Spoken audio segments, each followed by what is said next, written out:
자, 오늘 말씀은 디모데전서 3장 1절부터 7절까지 말씀입니다. 함께 읽습니다.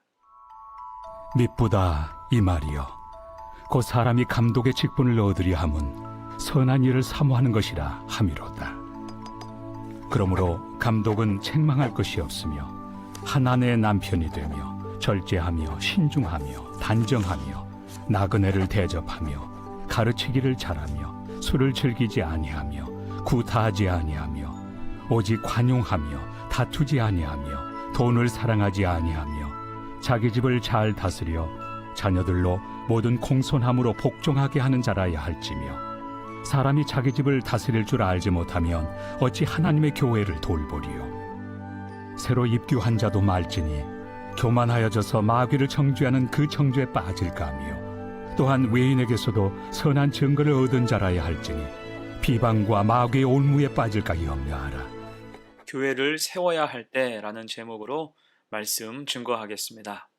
바울이 쓴 서신 중에서 가장 먼저 기록된 것은 데살로니가 전후서입니다. 그리고 가장 나중에 기록된 것은 디모데 전후서예요.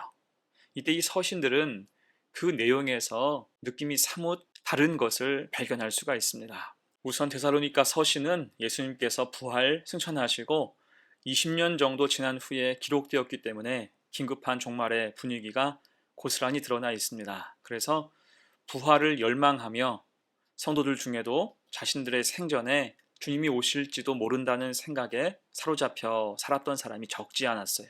심지어 그런 사람 중에는 그 자신의 생업도 포기한 채 부활만을 고대하는 사람도 있었죠. 문제는 그런 사람들도 당장 먹고 살아야 하니까 다른 가족들이나 이웃들에게 민폐를 끼치는 일이 적지 않았습니다. 이에 바울은 데살로니가 서신에서 너희 손으로 일하라, 누구든지 일하기 싫어하거든 먹지도 말게 하라 등등의 말씀을 하면서 권면하기도 하고, 너희 가운데 게으르게 행하여 도무지 일하지 아니하고 일을 만들기만 하는 자들이 있다 하니 라고 하면서 강하게 책망하기도 했습니다.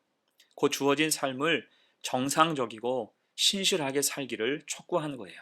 이와 같은 혼란한 상황에서 교회의 조직을 갖추고 체계적으로 운영해가는 것은 쉽지 않은 일이었습니다. 반면에 디모데 서신은 데살로니가 서신 이후 10년 정도 지난 다음에 기록됐지만 그 사이의 상황은 많이 달라졌어요. 특히 그 시절에는 로마에 큰 불이 나서 로마 시내의 3분의 2가 전소됐죠. 그리고 그 화재의 원인 방화의 주범으로 그리스도인들이 네로 황제에 의해서 지목되면서 말할 수 없는 핍박을 당하게 됐습니다. 이러한 시기의 교회는 존립을 걱정해야 할 지경이었어요. 그뿐만 아니라 이단적인 사상과 거짓된 가르침으로부터도 교회를 지켜야 했지요. 이에 전력을 다해서 교회를 정비하고 흩어지지 않도록 교회가 신앙의 중심점을 바로 세워야 했습니다. 그래서 바울은 디모데전서 2장과 3장에서 교회를 위해서 중보기도와 공적인 예배, 또한 직분자들의 자격에 대해서 설명합니다. 특히 오늘 본문은 감독의 자격에 대해서 설명해요. 여기서 감독은 오늘날로 하면 목사와 장로를 포함하는 교회의 지도자라고 볼 수가 있습니다. 자, 그 의미를 두 가지로 생각해 봅니다. 첫 번째, 감독은 섬김의 자리라는 거예요. 1절입니다. 미쁘다 이 말이여 곧 사람이 감독의 직분을 얻으려 함은 선한 일을 사모하는 것이라 함이로다. 아멘. 이 말씀은 미쁘다라는 말로 시작을 하죠. 곧 하나님께서 주신 은혜와 섭리가 놀랍다는 뜻이에요. 그러니 감독의 직분으로 주님과 사람을 이제 섬기게 된다면 그것은 자신의 어떤 우월함이나 능력 때문이 아니라 주님의 은혜, 미쁘심과 신실하심으로 인함이라는 것입니다. 그래서 당연히 감독은 선한 일을 더 감당하기 위해서 늘 겸손해야 되고 그 직분이 하나님께서 주신 직분임을 기억해야 할 필요가 있었습니다. 자, 그래서 바울은 2절 이하에서 이제 까다로운 감독의 기준을 설명해요. 2절로 4절입니다. 그러므로 감독은 책망할 것이 없으며 한 아내의 남편이 되며 절제하며 신중하며 단정하며 나그네를 대접하며 가르치기를 잘하며 술을 즐기지 아니하며 구타하지 아니하며 오직 관용하며 다투지 아니하며 돈을 사랑하지 아니하며 자기 집을 잘 다스려 자녀들로 모든 공손함으로 복종하게 하는 자라야 할지며. 자, 여기서 중심이 되는 모든 것을 아우르는 말은 2절 처음 책망할 것이 없으며라는 말입니다. 곧 악한 것에게 빌미를 주지 말라는 거예요. 감독의 영적인 권위가 손상되지 않도록 주의해야 한다는 겁니다. 특히 오늘 본문은 먼저 절제, 육적인 절제에 대해서 강조합니다. 3절 다시 봅니다. 술을 즐기지 아니하며 구타하지 아니하며 오직 관용하며 다투지 아니하며 돈을 사랑하지 아니하며. 술을 즐기지 말라. 자, 여기서 술을 즐긴다는 것은 술과 가깝다는 거겠죠. 여러분, 술 옆에는 늘 방탕이 따라옵니다. 문제는 이 방탕이 신앙을 여지없이 무너뜨릴 수 있다는 거예요. 인사불성. 술 먹으면 사람으로서의 기본적인 예의도 없어지는 판국에 그 속에 무슨 신앙의 열매가 생기고 성령의 열매가 있을 수 있겠습니까? 그래서 습관적으로 술을 마신다면 그것은 감독으로서의 자격이 없다는 거예요.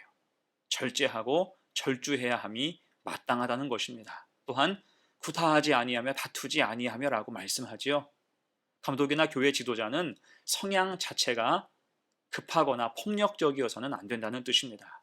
물리적인 폭력뿐 아니라 언어 폭력도 안 돼요.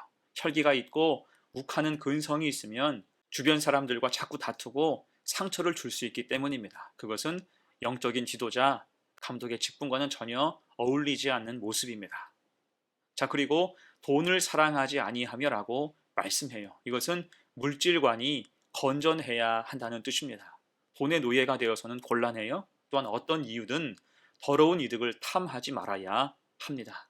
연결해서 감독이나 교회 지도자는 교회 재정에 함부로 손대거나 교회 재정을 쓰면서 마치 자기 돈을 쓰듯이 생색을 내서는 안 됩니다.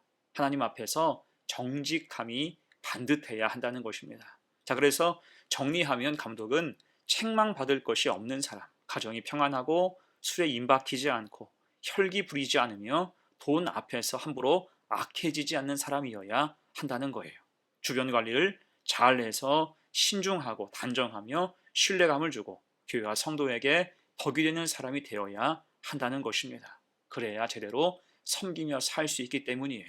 섬김, 겸손으로 섬길 때 이런 덕목이 반드시 필요하다는 것입니다. 자, 이런 모습은 지금 우리에게도 필요한 인재의 표준이 되는 말씀입니다. 그렇게 섬김의 자리에 합당하고 그 기준에 부합하는 우리 성도들로 성장하기를 간절히 축원합니다. 아멘. 두 번째예요. 감독의 자격 두 번째, 믿음이 깊어야 됩니다. 6절과 7절 보세요. 새로 입교한 자도 말지니 교만하여져서 마귀를 정죄하는 그 정죄에 빠질까 하며 또한 외인에게서도 선한 증거를 얻은 자라야 할지니 비방과 마귀의 올무에 빠질까 염려하라. 아멘. 한마디로 감독이나 교회 지도자는 믿음이 깊어야 한다는 뜻입니다. 특히 믿음이 여물어야 돼요. 익어갈 시간이 충분히 필요합니다. 설 익은 땡감은 아무리 그것이 크고 탐스러워도 떫어서 먹을 수가 없죠. 대신 서리를 맞고 시간이 좀 지나야 빨갛게 익을 수 있는 것입니다. 마찬가지로 우리의 믿음도 그래요.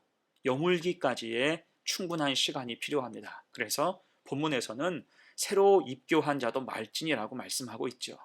새로 입교한 자는 지금 막 개종한 사람, 새신자를 뜻하겠죠. 그런 사람은 아무리 사회적인 명성이 있고 부와 명예가 있어도 함부로 세우지 말라는 것입니다. 왜요? 지금은 당장 은혜 받고 뜨거워도 믿음이 실제 얕은 경우가 많기 때문이에요. 믿음이 얕으면 세상적인 생각과 세상적인 기준에 얽매일 가능성이 큽니다. 그러다가 사고 칠 수 있는 거예요. 특히 7절 말씀처럼 감독은 외부적인 평판이 중요했죠. 왜냐하면 교회 밖의 사람들에게 그리스도인, 특히 교회가 무엇이고 하나님과 하나님 말씀이 무엇인가를 보여주는 통로가 되는 사람이었기 때문입니다.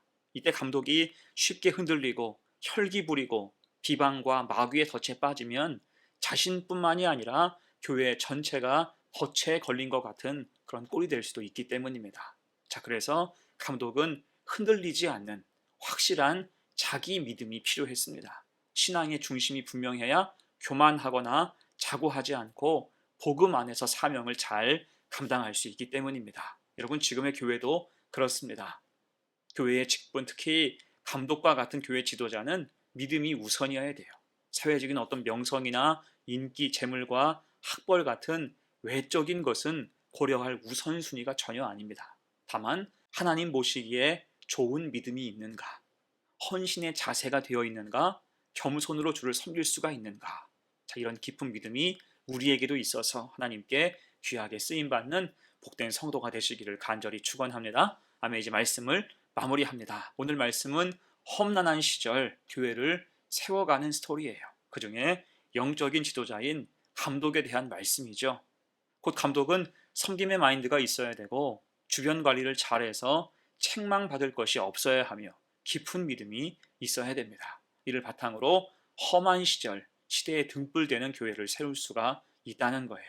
자, 그래서 오늘 우리가 알아본 감독의 자격은 곧 우리 모두가 지향하고 구해야 하는 신앙의 귀한 모습이라고 할 수가 있습니다. 이런 모습이 우리 속에 가득하여 이런 인재들을 세워나가는 교회, 함께 성장하고 성화되어가며 복된 교회에 속한 거룩한 우리 성도들 다 되시기를 간절히 축원합니다. 아멘. 함께 기도합니다. 하나님 아버지, 오늘 말씀을 통해 박해가 극심하던 시대를 살아가며 믿음의 사람들이 교회를 교회되게 하려고 얼마나 마음을 많이 썼는지를 확인했습니다. 특히 교회의 감독이 되기 위한 기준과 믿음의 자질들이 바로 지금 우리가 갖추어야 되는 덕목이 됨을 잊지 않게 하옵소서. 오늘날은 초대교회와 같이 물리적 박해는 없지만 이 시대만큼 교회가 교회답지 못하다는 소리를 들은 적이 없을 정도이오니 바라옵기는 우리가 주의 손과 발로 주님의 통로로 이 땅을 신실하게 살게 하시사 교회와 우리 사회를 새롭게 하는